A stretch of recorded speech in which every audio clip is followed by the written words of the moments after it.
these are all the products that were announced by Apple on the 7th.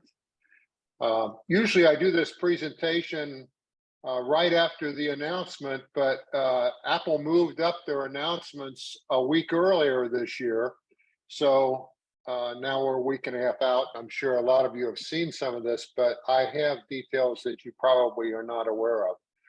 So they introduced 4 new phones. They did away with the mini phone. You can still get last year's model, but it was replaced by this larger phone in the regular lineup. And these are the 2 Pros over here.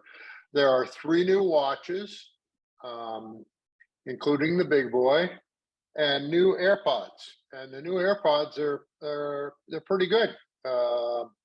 Haven't tried them, but they look like they're pretty good and they offer a lot. So let's get into it. I'm going to go over the watch first. And after I've finished with the watch, I'll take questions on the watch. And then we'll go over the AirPods and then the phones. So here are the 3 watches. This one is 49 millimeters and it's titanium. This is the Watch 8, which is very similar to the Watch 7, same processor and everything else, but I'll tell you the couple of new features that are available. If you have a Watch 6 or 7, it probably doesn't make sense to get the 8, although I'm getting the 8 because I had already pre-sold my 7. And this is the SE, which is the same size, but it has been greatly enhanced and is a real value. So we'll start off with going over here's a comparison chart. I put this up just to show you, and I marked in yellow the things that are sort of different. So if you go down here and look at the SE, okay, here's the Series 8. It doesn't have ECG, it doesn't have the oxygen sensor, but it does have high-low heart rate indicators. It doesn't have the dust resistance, and it doesn't have the cycle tracking and temperature sensing, but it does have cycle tracking without temperature sensing.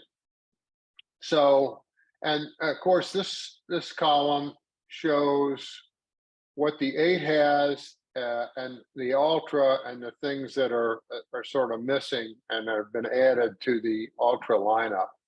So we'll be going over some of those. Okay, so here is the SE lineup.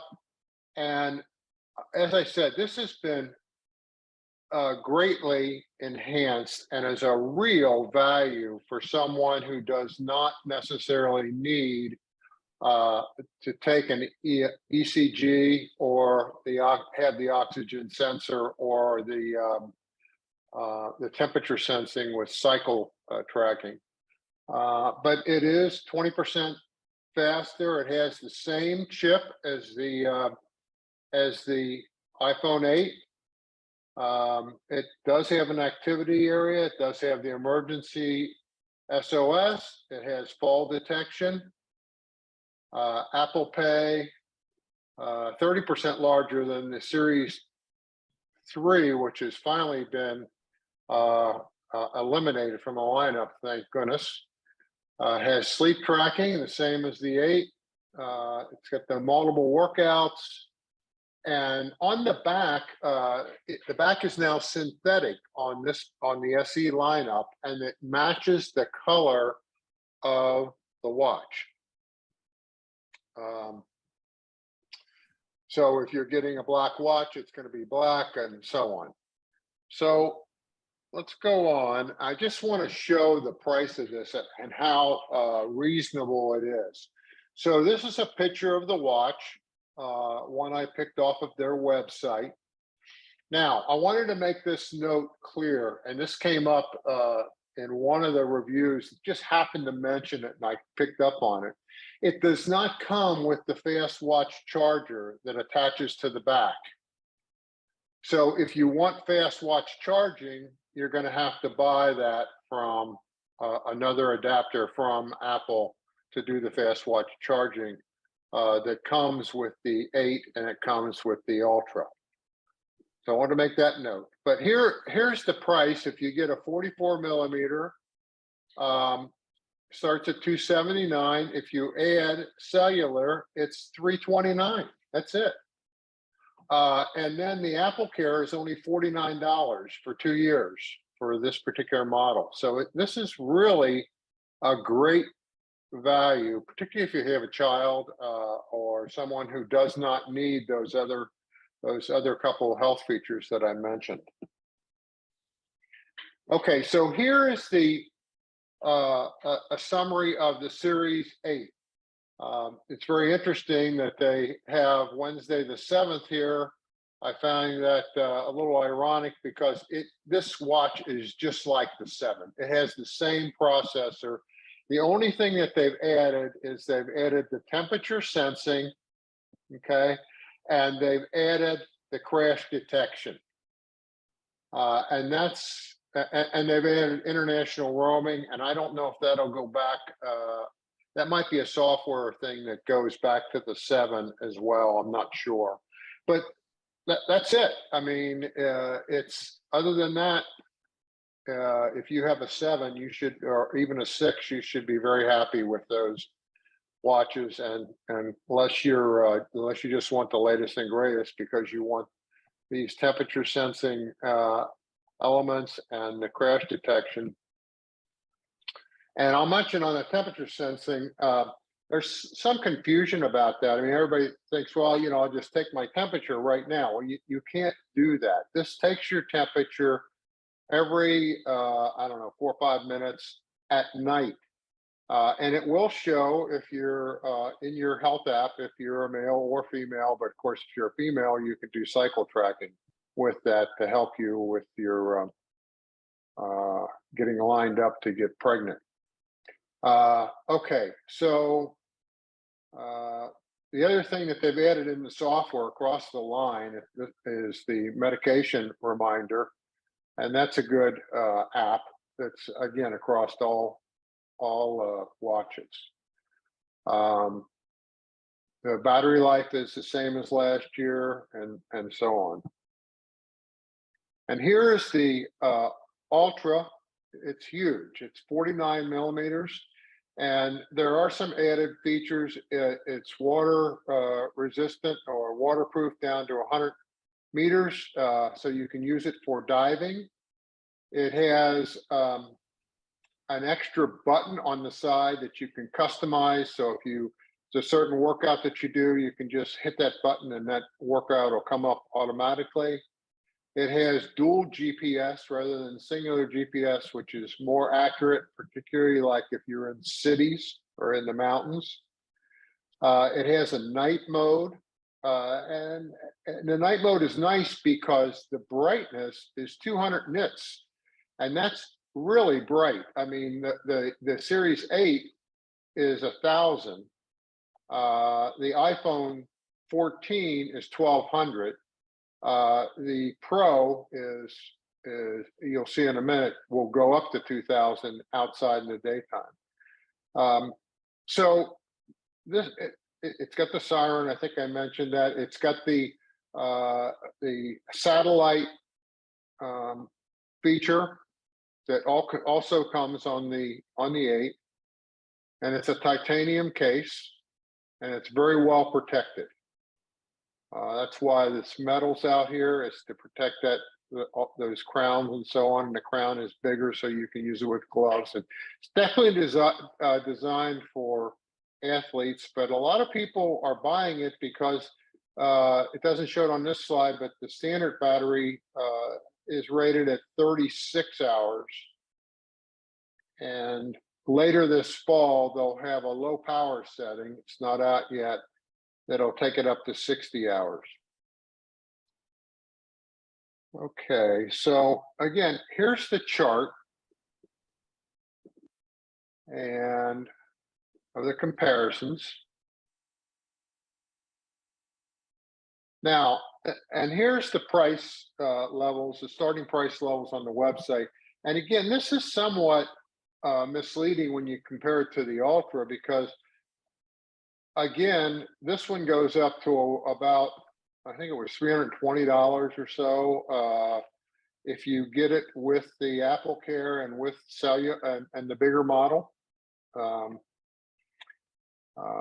And the 8 starts at $399. You say, well, that's, this is double the price. But if you look at the 8 and build it up, so if you look at the 8 and you get the 45 millimeter and you get GPS and cellular, you're up to $529. The Apple Care on this is $79, $49 on the SE, and it's $99 on the Ultra. So with that, I will take questions on the watch. Right now, we do not have any questions on the watch, unless someone wants to raise their hand. Yes. Go ahead, Eckhart. I'd like to say something. I bought the watch, the new one, and I'm disappointed. No surprise, because I was sort of misled regarding the body temperature. I thought it would really show the temperature, and all it does after 5 nights, it shows the deviation from the base temperature, so that's very disappointing. But I wanted to make a comment on the medication. I know that a number of people have talked about it, they recommend it, but it has one very substantial flaw at this time. Because when I used it, and I discussed the matter also with the Apple expert with whom I shared 30 minutes, as I mentioned earlier, the medication allows you to list the drugs and prescription that you take, and also you can allow the intervals at which you take them, like every day or every other day or maybe once a week. But what it does not show at this time, if you take a pill several times a day, and I have several pills that I take twice a day, and there's no way, and the Apple expert had to admit it, there's no way to indicate that on the medication app. So I believe there's a deficiency, and I'm sure Apple is going to fix it, but at this time it isn't there. Thank you. Thanks for pointing that out, Eckert. I was not aware of that. I'm not using that feature. I have a pretty good, I take pills twice a day, once in the morning and once at night, so it's pretty easy to track mine. So I have not used the app, but thanks for pointing that out. I was unaware of that. Anybody else? Anyone else with a question about the watch? If I see one come in, Mitch, I'll let you know. Otherwise, you can proceed. Okay, great. Rob, do you have a I'm sorry, Rob, do you have a question about the watch? I may have missed this. First of all, thank you. Sure, go ahead. Have you seen the Alta or whatever it's called and tried it on? And I don't know if you mentioned that to see how big it really is. Yeah, no, I have not. It will be released tomorrow at the store. I'm very sorry that I did not immediately order one when they came out, because the order rate immediately went out a month or two, so they're hard to get online. I went to the store to see if they were going to get some in tomorrow. The store told me no, they wouldn't get any in. I called Apple and I asked them. The gal said, well, I'm sure they will. She put me on hold and she came back and she said, yeah, stores are going to have those. They'll have a limited supply, but they'll have them. So, but I had not tried one on. They are very big. I've looked at several reviews, preliminary reviews, because nobody has this thing yet. Although there are some reviews that just hit this morning on YouTube. If you search for it, you'll see a couple of people who have gotten these already just today, and they put out quick reviews on them. So, but it is very big. I wanted to try one, and if I didn't like it, I was going to take it back within the 14-day window. And the other question is related to this, and is the 3 different straps. Do you have any insights on it besides what was said at the keynote? Well, the one strap for diving, which is the sort of silicone or rubber one, I mean, it really stretches out so it can go over dive suit or your jacket or whatever. That wouldn't be one for me. I used to dive in another life.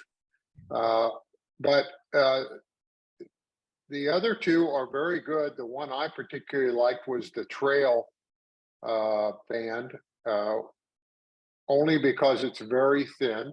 But while I'm on the bands, old bands will fit on the Ultra watch. So if you have a supply of old bands, they will work on the new watch. But I haven't not seen those bands. They did not have them on display at the store yesterday. They'll have them tomorrow, I'm sure. But sorry, I can't give you more information on that. Thank you. Charles Anthony, can you unmute yourself and ask your question, please? Hi, yes, thank you. If you get on any of these watches, the options of the GPS or GPS plus cellular, does the cell provider also charge an additional monthly charge, or is it just that one time additional $100? No, it's I know AT&T charges $10 a month extra. Somebody else might want to weigh in, but I think that's the going rate in the United States is $10 a month extra for the cellular. Okay, thank you. All right. Mhm. Okay. Now, Go ahead, Mitch. and I should mention that it's only if you turn it on. So if you get the GPS plus cellular and you decide, I'm not going to turn that on right now, it doesn't start until you turn it on.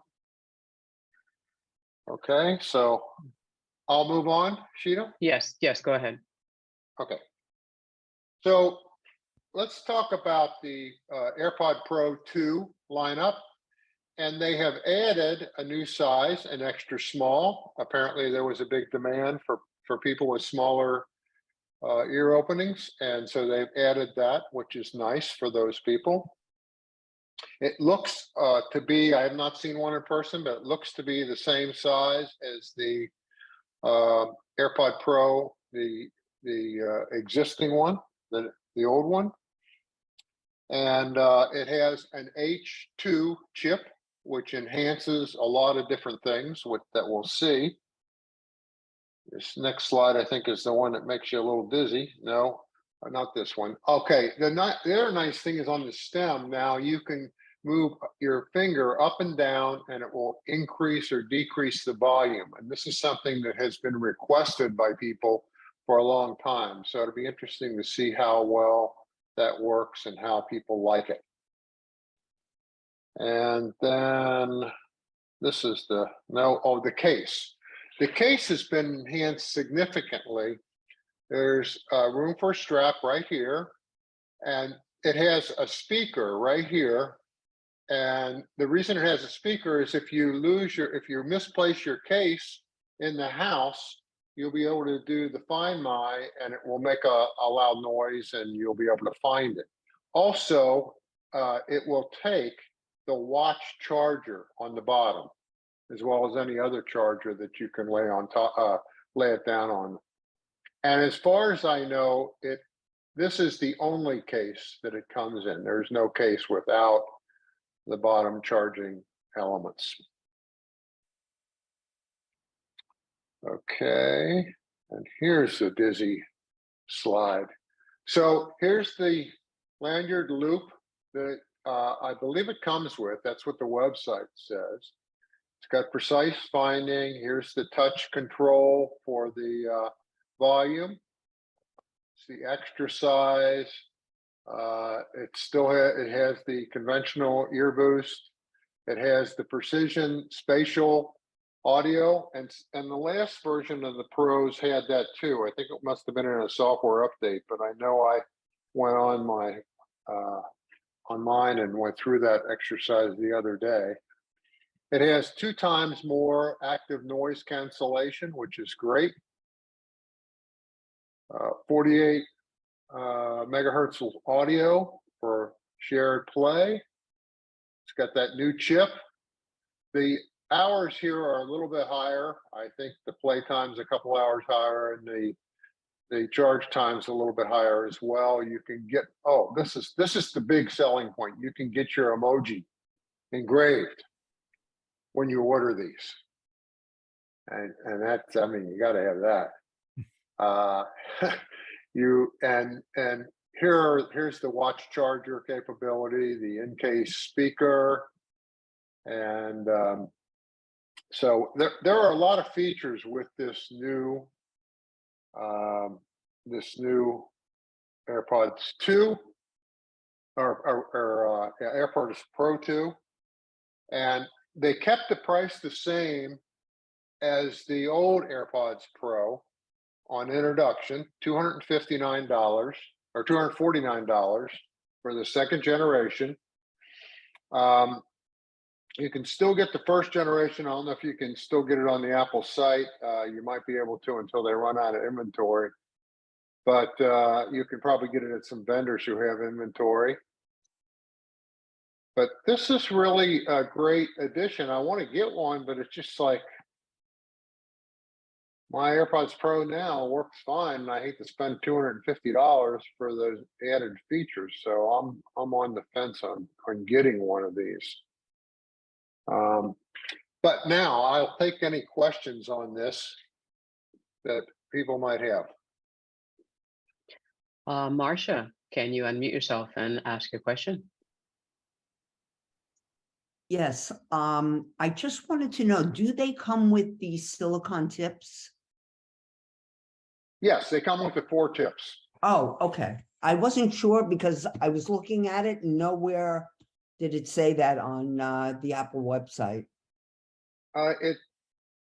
If you go down, if you're on there and you hit order one, there's a place that says what's in the box or what it comes with, and it comes with the tips. All right. Thank you very much, Mitch. Okay. And these will be available at the Apple store tomorrow. Okay. And they will have a large supply. All right, Alan, can you unmute yourself and ask your question? Thank you. How do you know which size fits your ear best? You try them out. But I mean, You just try. You have to go to the store and try out the different sizes. No. It comes with all 4 sizes when you buy them. So you just try it out. Oh, okay. You get all 4 sizes and you just use the size you want. Yes, exactly, Alan. Okay, thank you. Well, And actually, Mitch, yeah. actually, what happens is that when you try the different sizes, you do an ear test, and it will determine for you whether or not your tips are giving you the correct suction or coverage. And so then you can go and change and try the others. Some will also fall out of your ear, which either means you need a smaller or a bigger ear tip. So you get all 4 so that you can try them out. Yeah, thanks for mentioning that. I'd forgotten about that test you can do. It's been a long time since I've done that. And the other thing I wanted to mention is it just came through, I think yesterday, where Amazon is already discounting these by $10. Okay, good. Okay, Michael, I believe you have a question. Yes, hello. Can you, Hi, Michael. good morning. Can you use these one at a time, or do they have to be used in pair? You can use them one at a time. I use mine one at a time all the time, Thank you. or a lot at a time. All right, thank you, Michael. Melissa, can you unmute yourself and ask your question? Thank you. Yes, Mitch, how long do the AirPods last? Let's say I don't lose it, but I just, recharge it every day, use it regularly. Is it going to last a couple of years or more? I would say a couple years. I had mine. I use mine every day, and I've had this set for over a year. But somebody else might want to weigh in on that. Sheeta? What was the question? I'm sorry, I was in the chat. How long they last? Do they last a couple years or longer? The AirPods themselves? Yes, if you use them every For- day. Well, I had a first generation pair and they stone cold just stopped working maybe last year. They won't even charge. They're there. But so when did AirPods first come out? And when do you remember when they first came out? Oh, it's been 4 or 5 years ago. Yeah, right. So Please. I would say 4 or 5 years. Yeah, I that's would agree with that. I would And that's for the first generation. So with the ones that we have now, you know, they're new and improved and battery life is probably better, but still give it 4 or 5 years. Thank you. You're welcome, Melissa. Thank you, Sheila. You're welcome, Mitch. Stephen Ramirez, can you please unmute yourself and ask your question?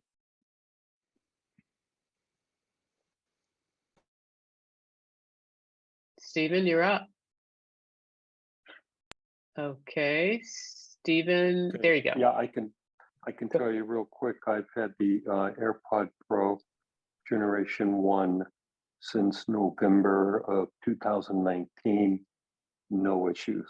I use them every day. Great, wonderful. And Okay. I might real quick, if I can interject real quick, that's Sure. the new improvement of sliding the volume up and down. I called Apple Care to verify that adjustment of volume will also adjust your Apple TV volume. So you don't need to go to the remote to increase the volume if you're watching it with Apple TV, using them with Apple TV, which I do. I use my AirPods for watching television. Mhm. I'll be able to adjust the volume from the stem of the AirPod itself, which would be convenient. Very. I'm Great looking to forward know. that as Thank you. well. Yeah. Wonderful. All right, Mitch, all yours. Okay, so let's go on to the phones. As I mentioned, there have been 4 phones that were introduced. Here are the 14 and the 14 Plus. The 14 Plus, they've added to the lineup. It's new this year. It's not going to be released until I think the first week of October, whereas the other ones were all released last Friday. The other thing I wanted to note is that the eSIM is there's an eSIM only in all US 14s models. So it's 14S, that was just meant plural. All 14 models in the United States are sold with an eSIM only. You cannot get a SIM card. There is no SIM tray. And this has been a little controversial for people who travel around the world. And I don't know, Eckert, you might want to chime in on this, on what you're doing and any comments you have, because I know you're a world traveler. Yes, thank you, Mitch. I've always had 2 SIM cards in my phone when it was possible. I have a contract with AT&T, and because I travel to Germany frequently, I have a contract also with a German company called Vodafone. And right now, the way my phone, my 13 iPhone is set up, my eSIM is for AT&T, and in the SIM tray, there's a physical card for the German carrier. I talked with AT&T about that, and they said that I could get, of course, a phone in Canada. In Canada, they still supply the new phone 14 with a SIM tray. But if I don't want to do it, I should contact Vodafone, and all larger carriers. They have really rushed their own eSIMs very recently in a very strong fashion. I did contact Vodafone just a couple of days ago, and they told me that they will, if I get an iPhone 14, they will help me in setting it up remotely. I thought I would have to travel to Germany before I can and buy the iPhone only before I take my next trip to Germany. So I'm ready, but Vodafone told me they want to support Apple. They want to support the new phone without an eSIM tray, and so they're going to help me. However, there is still one problem. If people travel, let's say overseas, and they want to just buy a SIM card, they want to have a phone connection for just a few weeks while they are tourists somewhere. If you use your American contract and you make phone calls in Europe or in South Africa and Asia, you really pay astronomical fees for using your phone over there to make phone calls and use SMS and so forth and go back to the United States. So if you want to have a prepaid SIM card over there, that would be very helpful. With the new iPhone 14, that unfortunately is not possible. And I don't think when you arrive at an airport somewhere in Asia and you go to a kiosk there, I don't believe they can install an eSIM card quickly on your iPhone. They're not equipped for that. They would only have the physical SIM cards. So it's a problem, but I believe it's a problem, but it's only there for a little while because the rest of the world will rush to accommodate the new iPhone.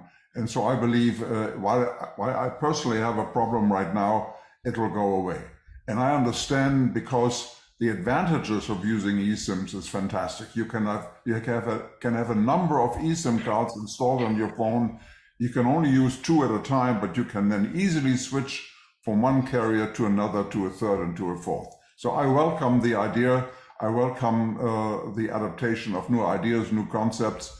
There is a little bit of a problem for the time being for those people who travel a lot internationally, but I think that problem will go away. That's my comment, Mitch.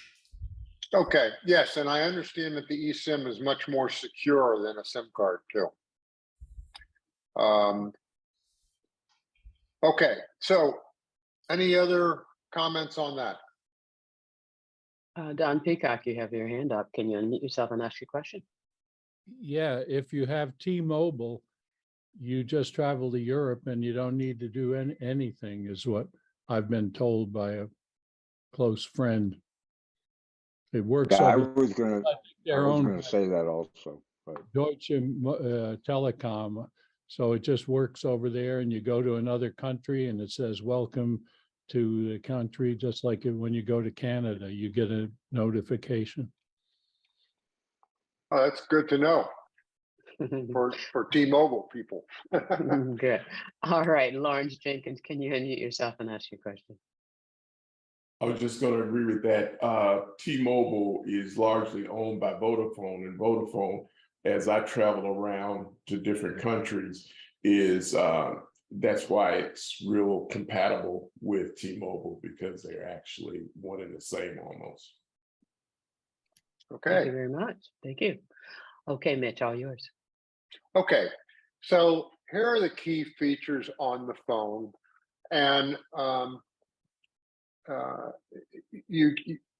not going to go over these right now because I have other slides that will show this, but we will go over those. Here's the color lineup.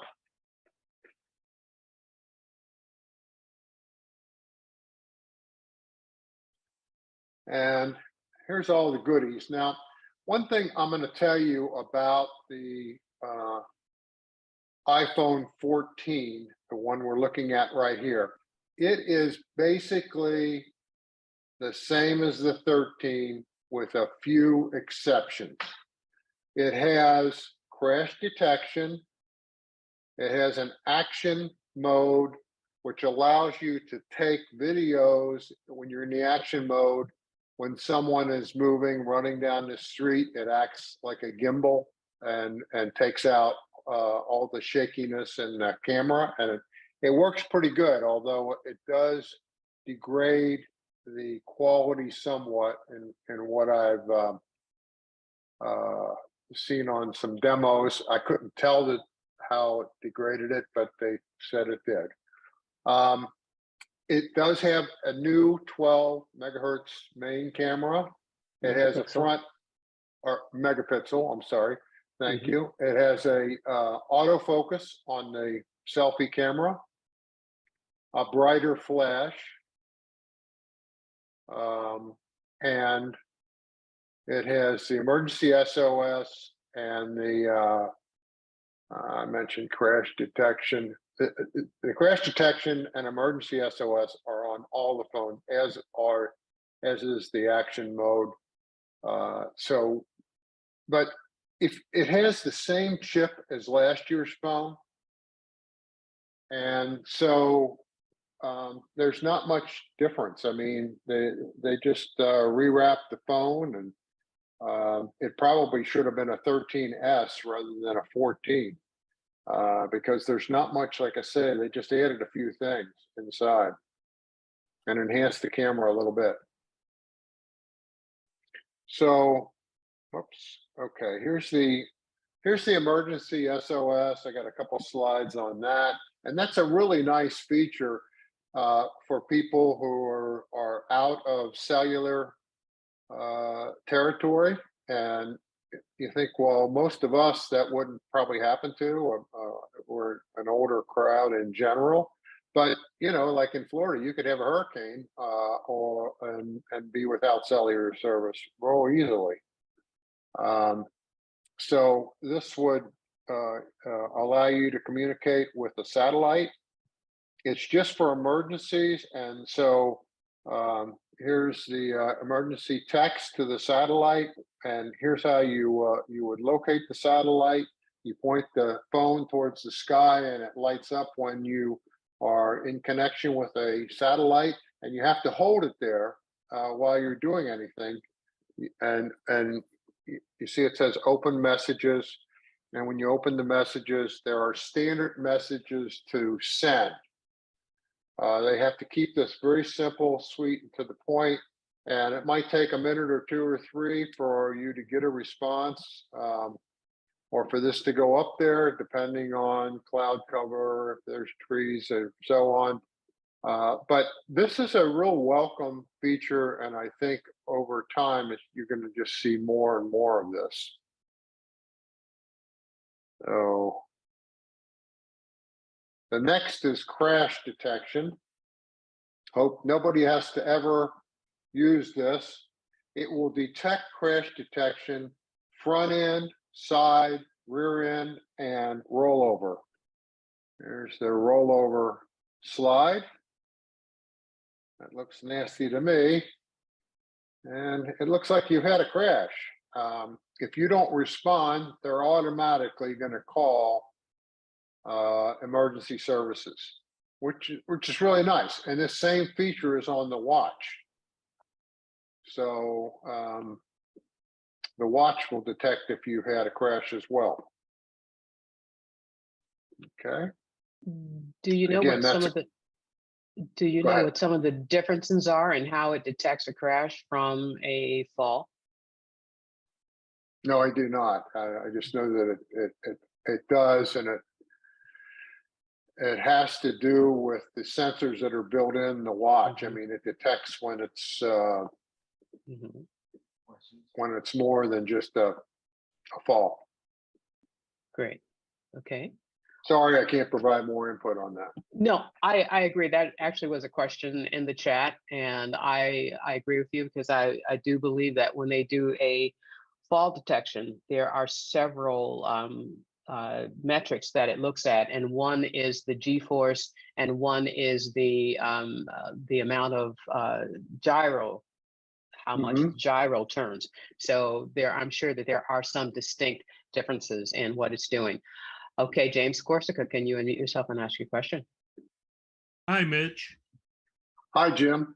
I'm just curious about these new features. Do any of them wind up in our older phones? I have an iPhone 13 Pro Max. Do any of these features wind up with software updates, or are they native to just the phone itself?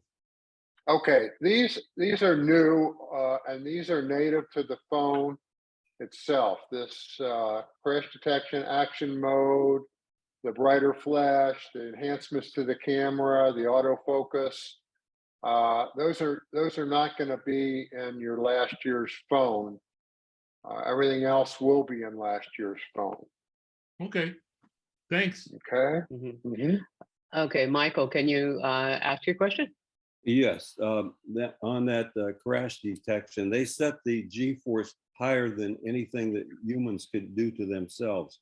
You know, a big crash would be maybe 200 Gs. So they set it maybe at 50 Gs or 20. If you fell off the roof of your house, that would only be maybe 4 or 5 Gs. So they set it high enough that they know it's really a crash. And that's pretty easy. You know, that detector is set very high for, you know, serious crashes. Right. Great. Thank you, Great. Michael. Thank Appreciate you. that input. Okay, Mitch, all yours. All right, let's move on to the Pro line. And here are the two Pro models. The camera is much bigger than last year, and it does stick out. I actually have one. I have this one right here. And this was the real surprise in the whole presentation is the pill. I mean, they made the pill smaller, and you know, it's like, there's a pill. It's sort of a boring thing. But then they turned that into something spectacular, and we'll see that as we go forward. So they turned it into the dynamic island, which it does a lot of things, and I've got some slides to show that. But it is really very Apple-like, and it's very, it's just like taking something that would be very boring and making a lot of use out of it. And I think it's going to be something that a lot of people are going to like quite a bit. Okay, so again, you have the emergency SOS on this phone, just like the last one, crash detection. This ceramic shield is their fancy name for their glass on the front of the phone. It's on all 4 phones. It's supposed to be the strongest Gorilla, you know, glass and so on. This one does come with a new chip. The 14 does not. The 14 Pro line has the A16 Bionic chip, which gives it some more efficiency and a little faster speed. It has ProMotion, which we'll talk about in a minute. It has the action mode, which I mentioned is when you take videos and you're in action mode, it acts like a gimbal and it takes out the vibration. And that's gotten some good reviews. Camera, I'm going to go over in just a few minutes. They've added a zoom. You have 4 zooms now. You have the half, 1, 2, and 3. This sort of slipped by me, and I actually found this out this morning. I mean, I review this more stuff every day, but the one zoom, which is the default, is the only one that takes a 48 megapixel photo. So you get 12 megapixels on the 14. On the 14 Pro, the main lens, which is the number 1, is used to do the number 1, will do up to 48 megapixels on the main lens. The other 2, 12. So if you're on 2x or 3x, you're on these 2 lenses, one of these 2 lenses, and it's a 12 megapixel photo. Okay, then this protonic engine is their fancy term for the mechanics and the software that enhance the images. Okay, so you now have cinematic 4K 24 for video. I mentioned that they're now up to 16 nits of brightness standard, and outside up to 2000, and that's a great addition. The 12 or the iPhone 14, the regular one, is 1200 nits. You have an always-on display. And I did find out, I turned mine off. I liked it, but I found out in doing a lot of reviews that this will eat up about 1% of your battery per hour. And this thing, I noticed my battery going down, and there were a couple. The other thing that that they've added this year in the software is haptic touch that you can turn on, and so that when you're working the keyboard, it's got a haptic feel to it. I just found out this morning that that also eats battery life, so I turned that off. I never did care for it anyhow, but for right now, I turned the always on display off because it was just it was one thing that was eating the battery life, and I turned off the haptic touch this morning, and I'm going to see what happens. I did like this, but the battery life's going to have to improve before I turn it back on, and it might, just with software enhancements that they usually refine that as things go on. So again, here's again the always on display, the nits, broad brightness, the ProMotion, the dynamic island, which we're going to go over. This LTPO, I forget what that acronym stands for, but that's their technology that allows the always on display to go from 1 megahertz up to 120 when it's goes to 1 megahertz when it's on the always on and it's not being used, and it goes to 120 when it's on, and you're using it for heavy duty things. That's this technology, and they've been using that on the watch for the last year or two, and they've been using it on Android phones for some time. Okay, so let's move on, and I want to talk about the camera. So here's the main camera. It's 48 megahertz, and these are the statistics. I'm not going to go dwell on those, but this is significant. The sensor is 65% larger, and that is really a huge increase, and does a lot to increase the image quality. Okay, this is the wide angle, and it is also enhanced in a bigger lens. And then for low light, the flash has also been enhanced quite a bit on this in comparison to the 14. But they really focused in on how well this thing does in low light conditions. So 2x better, true depth, low light on the front facing camera, 2 better on the telephoto, 3 better on low light ultra wide, and 2 better on the main camera. Now, let's talk about these 48 megapixels on the main lens. This is a graph of that. These are the 48, and you notice that there's 4 big ones in the middle, and I'm going to talk about that in a second. But I wanted to put this note in because this came up in a couple of videos that I reviewed. The raw photos take up to 3 times more storage this year than last year because of the 48 megapixels. If you're shooting in that number 1 only, not the magnification 2 or 3, just the 1, it'll be in 48 megapixels on an outdoor picture. And I took one today, and it was 98 megapixels or 98. Yeah, and that's huge. So I don't shoot raw at all. I know some people are out there cringing when I say that, but I just don't. But I know a lot of people, a lot of professional people do. A lot of people who work a lot with photos.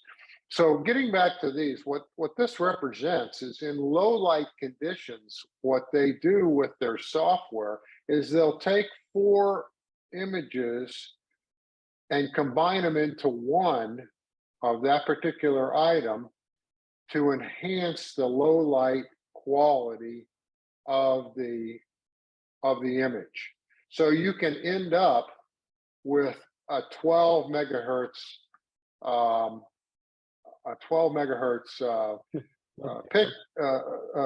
picture when you're in low light conditions, and that's how they do it with their with the software. Okay. Okay, let's talk about this dynamic island, which again was the big. Go ahead. Can we pause for a second? Don, you had a Sure. question? Don Peacock? Yeah. Yes, hi. Maybe it's for Mike Kwasniak, if you're here. If I am taking a picture of something that's very important but far away, would it be better to use the 3 times zoom or to take the regular one and crop it? Oh, that's complicated. I don't know. The huge advantage, the huge advantage of a 48 megapixel image is, of course, that you can crop like crazy. I mean, the professional cameras that I work with daily are only 12, and they're perfectly fine, but I do very little cropping. I'm tempted to say probably I'd use the standard lens and crop the huge image, but I wouldn't stake my life on it. I can get my phone next month. If I could add to that, using a digital zoom will not give you it'll give you a picture, it will not give you the best quality picture. Mike, do you agree with that? 100%, yes. All right. So I would use, as Mike suggested, I would use the standard camera and enlarge the image as opposed to using the digital zoom. Thank you both.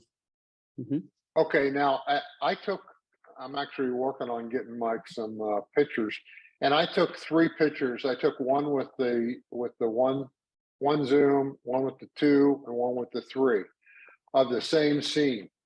And the one with the 1 again was 98 megahertz, and then the one with the 2 and 3 were both like 35. They were really reduced because they're 12 as opposed to 48. Okay. Reduced what in size? In Physical size? Yes. Okay. Physical size. Yeah, All right. because you're going from 48 down to 12. Right, but are you more concerned with quality or size? Well, no, I'm just saying that this confirms what you guys have said. Yeah. Okay. All right. Yeah. Ed Ames, you have a question related to what we're talking about right now? Ed Adams, I'm sorry. Ed Ames was an actor. Okay. Ed Adams? If you're speaking, we cannot hear you or see that you're speaking. All right, Mitch, go ahead. If you can, put your question in the chat. Please do not unmute your microphone. Thank you. Okay, so let's talk about this dynamic island, which was the real big surprise at the Apple event. And again, here's the pill, which is very boring. And what they did is they really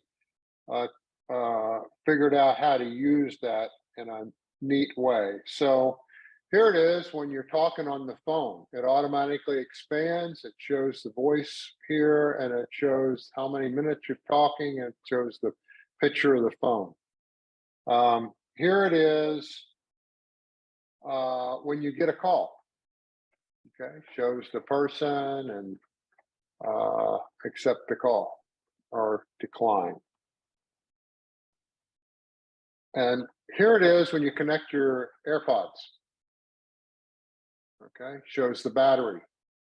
Now, if you touch on it, you just have to tap. If you hit it hard, it'll take you to the app. But if you just tap on it, it gives you more information and expands even more. And it says, oh, here's the name on your AirPods, and here is the percent of battery for those AirPods. This is really neat stuff. I think it is anyhow. Here's one with a map. And again, if you just lightly touch on it, don't hit hard because it'll take you to the map app. If you just lightly touch on it, it's going to give you a little bit more information. Okay. Okay. I think I got one more of these. Now this gal is on some music, And you can see, this is the music artwork right here, and here's the sound. And she's going to lightly touch on that. And when she does, whoops, come on. When she does, it opens up again and gives you more controls, more artwork, and so on. So I think this is a really neat feature. I've used it a little bit, and and they've made this available to third-party apps.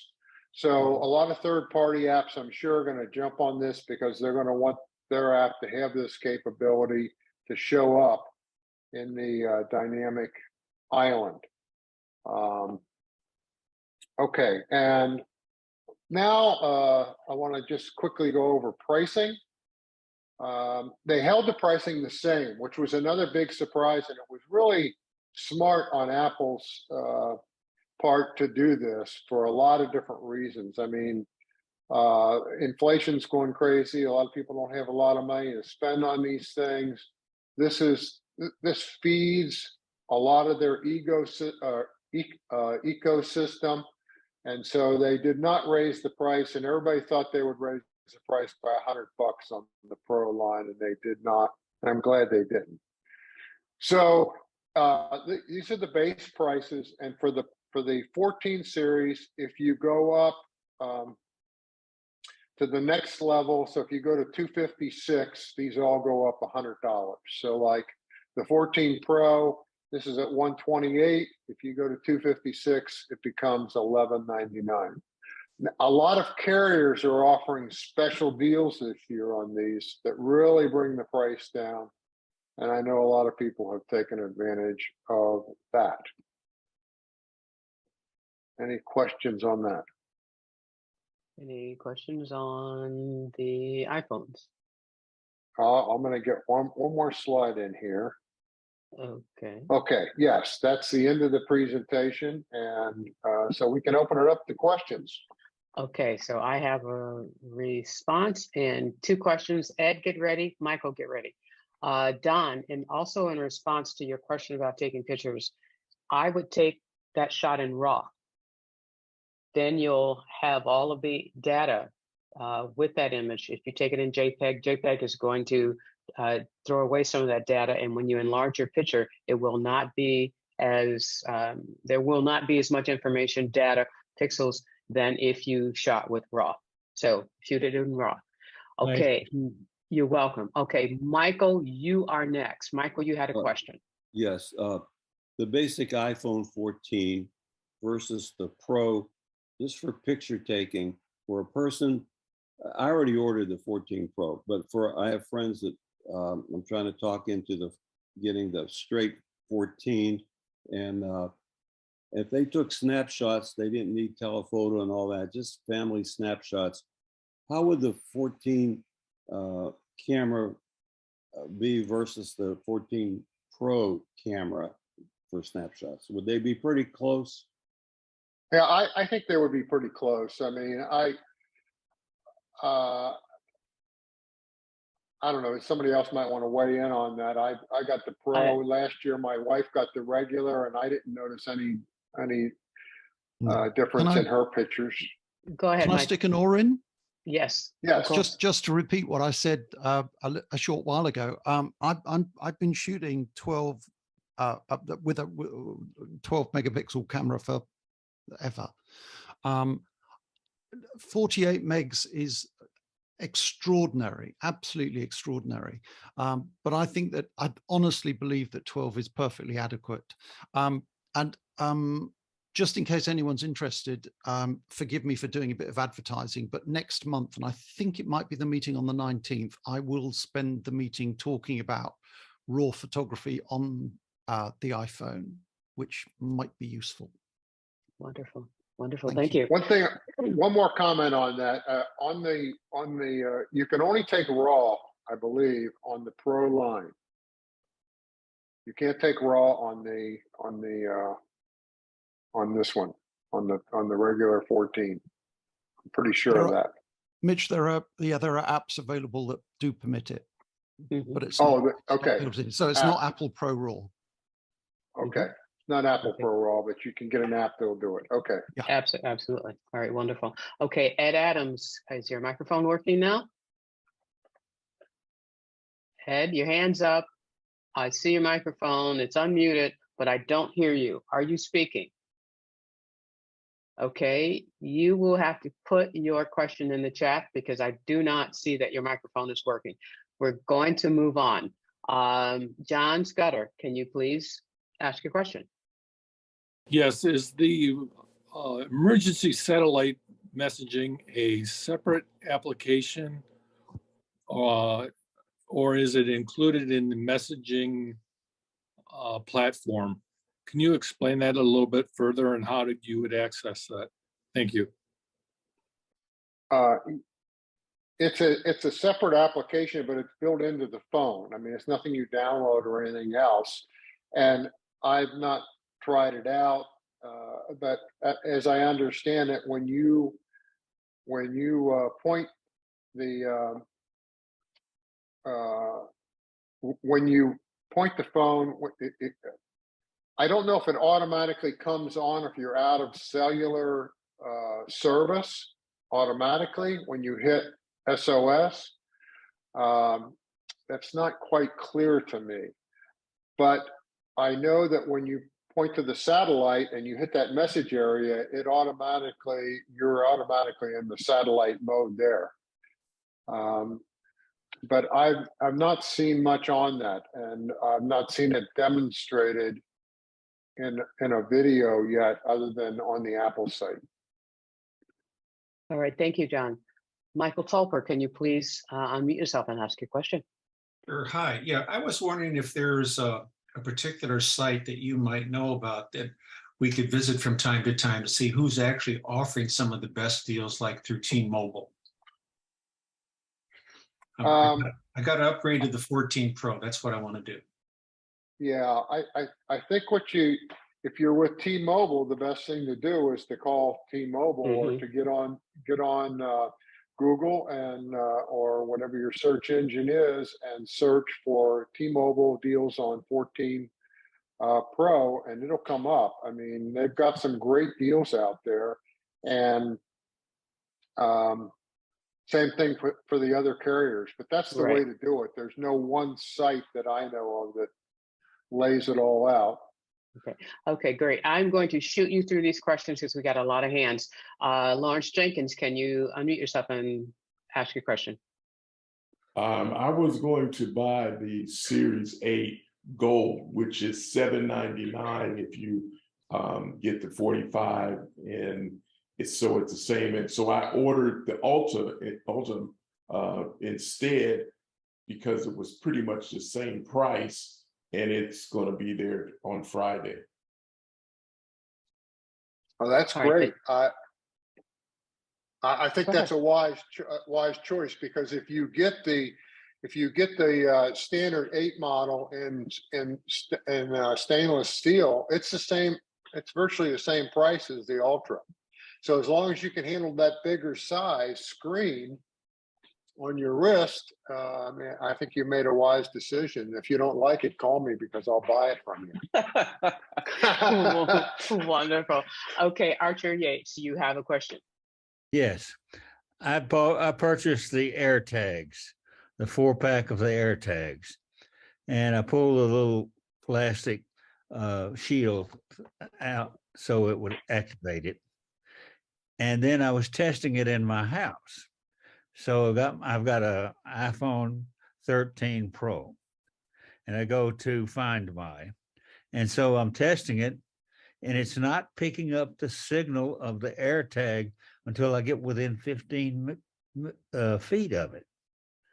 And so I'm wondering what's going on. Is it maybe I've got an old box? I bought it at the Apple store at Flatiron Crossing here in Broomfield, Colorado.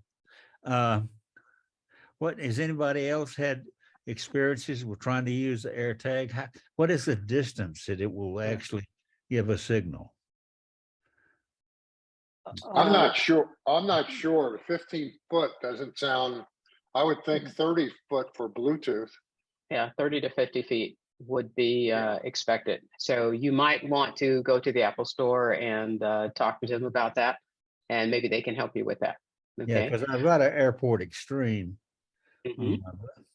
So it's and it gets a good signal even down on our lower decks. Right, and so that works with Bluetooth, not with Wi-Fi. So that again, take it to the Apple Store. I got to zoom through these Thank you. questions.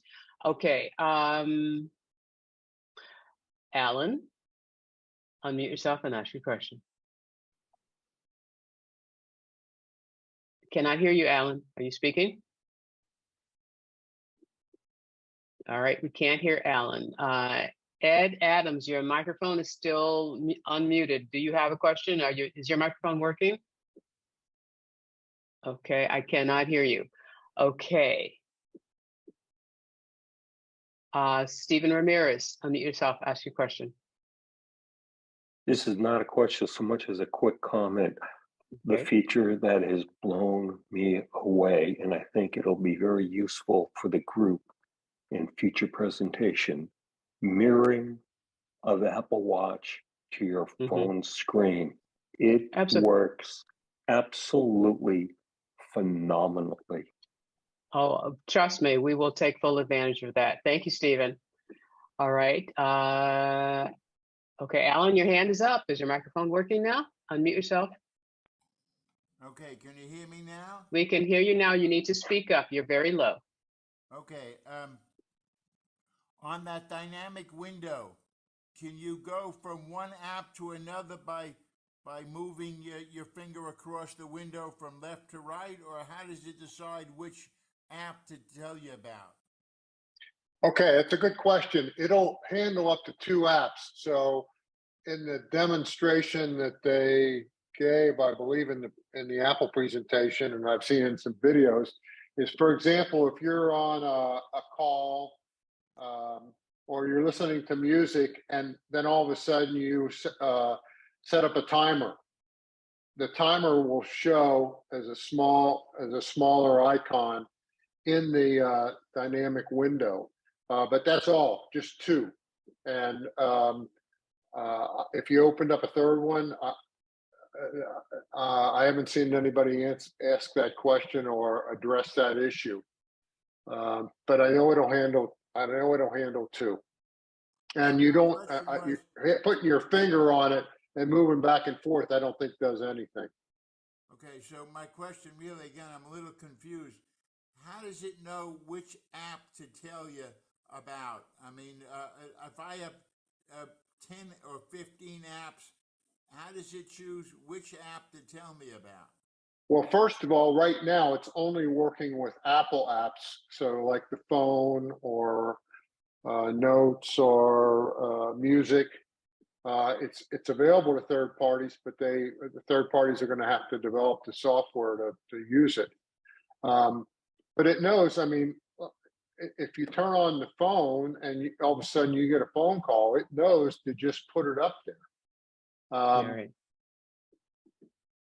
That make sense? Makes sense. Interesting question. Irene, please unmute yourself and make your comment. Irene, are you here? Irene has said, I understand the satellite connection is free for the first 2 years only. Is that something you've heard, Mitch? Yes, it's available free for the first 2 years, and a lot of people have speculated as to what it might cost after 2 years. Have no idea. Some people have said, $10 to $30 a month. Who knows what it's going to be? And it could be that they'll, between now and then, the satellite stuff gets cheaper maybe, and maybe it'll be a free feature going forward. But it is free if you have a new 14 for the first 2 years. Okay. So if you're going to get lost and need to use this feature, do it in the next 2 years. All right. If you're going to be lost in the mountains, if you're going to, okay, that's wonderful. All right. We have one question. We have time for one question, one short question. Anyone want to volunteer for that one short question? Okay. Well, I see no volunteers. In that case, Mitch, is there anything else you'd like to add about what you've covered? Thank you for the excellent presentation. No, I just think if you're buying a phone and you can afford it, I would definitely go for the Pro. It's got a lot more features for $200 more. The watch, the 8 is basically the same as the 7 and the 6, except for those added a couple features, but it's the same chipset, same battery life. So if you've got a 6 or 7, no real urgent need to upgrade. I think that Ultra line, even if you're not using it for heavy duty sports, a lot of people are buying that just for the added battery life and bigger screen and brighter screen. So, and the other watch, the SE, has been enhanced so much that it's a great watch to get for a kid or even for somebody. I mean, it's got fall protection, so you could get it for an elderly adult that doesn't need some of the other health features. And that's all I have. All right, wonderful. All right, thank you, Mitch.